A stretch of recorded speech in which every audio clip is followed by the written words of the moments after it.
Hello everyone, this is Cobalt. This is the next video in my character analysis series for Brawlhalla. Stick around till the end to hear about entering the giveaway to win community colors, emotes, weapon skins, sidekicks, avatars, or even the battle pass, and voting for the next legends. And if you want to skip all this and get straight into the information, there's a timestamp in the description, and don't forget to subscribe so you can keep up with the release of your favorite legend. In these analyses, I wanted to focus solely on the character's signatures. Light attack combos are covered much more in depth than I ever could elsewhere and function pseudo-comparably for all characters of that weapon class. So I'm not going to be discussing the general neutral of the character with their weapons unless it pertains in some way to their signatures. Firstly, I want to give clear descriptions of the terminology I'll be using.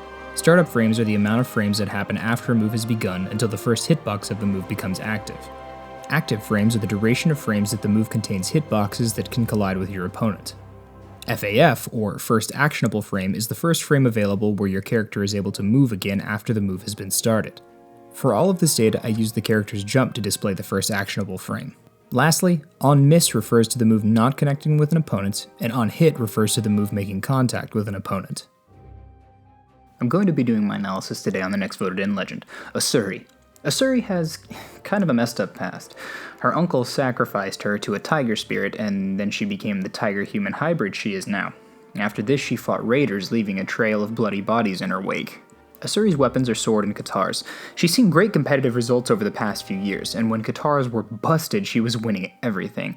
She isn't seen as much nowadays at high-level competitive play, but she still definitely has a place in the metagame. Her weapons aren't amazing in the meta right now, but both are still solid.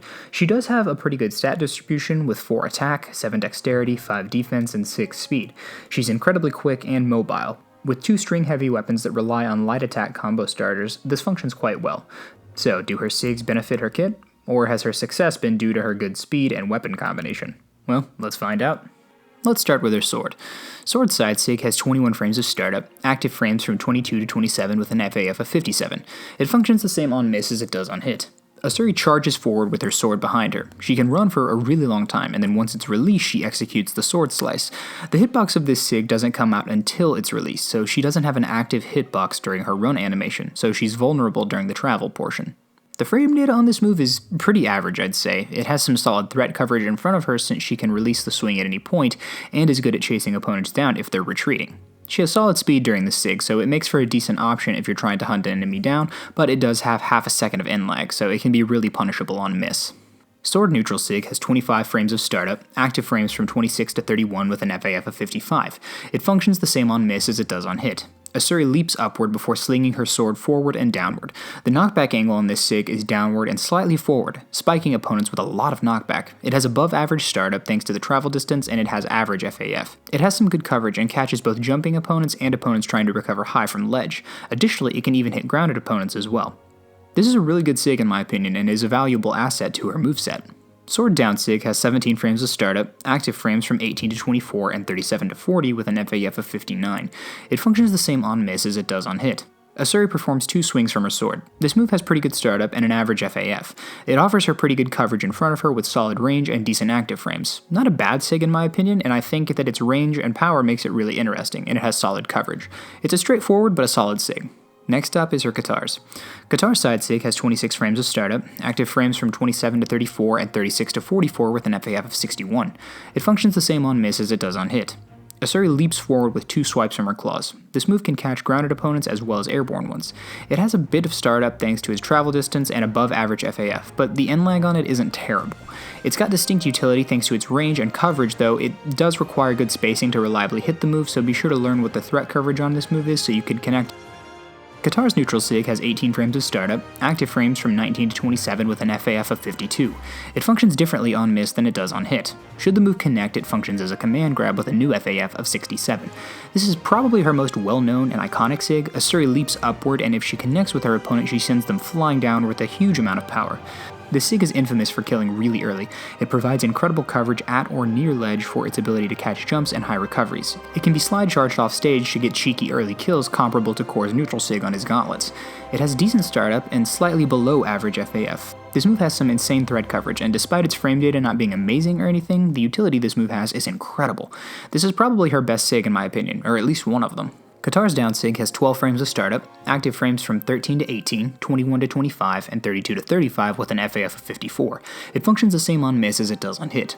Asuri jumps forward with 3 rapid slices from her Katars. This move has a lower angle than side sig and covers directly in front of her. It has insanely low startup and a decent amount of active frames and slightly below average FAF. It offers her good coverage and has some solid kill power that's worth noting. It's the fastest sig on her kit in terms of startup and one of the fastest in the game. It's a good sig in my opinion that effectively offers her KO options for punishing neutral dodges after dashing attacks on Katars. So overall, her SIGs are a mixed bag. They're mixed in terms of their frame data, but do have reasonable coverage around her. I think that her neutral SIGs are the 2 best ones on her kit. Both of them catch opponents in the air and send them down with deadly force, offering her some very good coverage options at ledge, either outright or slide charged off stage. She's still a really good legend despite being slightly less competitively viable since the Katar nerfs, and her performance competitively is one that primarily influences a lot of Katar play over the past few years.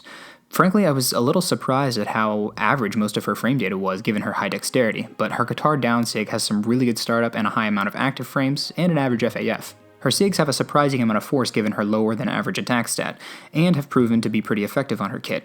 I don't think that all of her SIGs have a great amount of utility, but they do have some interesting coverage that prove to be effective for both punish options and for reads. Today's code to put down in the comment is Kuroneko, along with your Twitter handle, and if you get that reference I appreciate it. Also feel free to check out my Twitch channel, I'll be streaming sometime next week, so come say hello. Tune in Monday for coverage on the highest voted legend from this week. Comment to vote on next week's 5 legends. This is the final video of the week, so I'll distribute the prizes to the winners later this evening or tomorrow, and the poll will be closed later this evening, so be sure to get your votes in. I'll be continuing this once a day, Monday through Friday, over the next 10 weeks until all 50 legends are covered. So thanks for joining me on this ride. Don't forget to subscribe so you don't miss the release of your favorite legend, and hope to see you back for the next one. Man, I can't believe we're already at the halfway point. 25 down, 25 to go. Well, 26, I guess. Thanks, Mako, for messing up my timeline, you son of a... Once again, I'm Cobalt, and thanks for watching.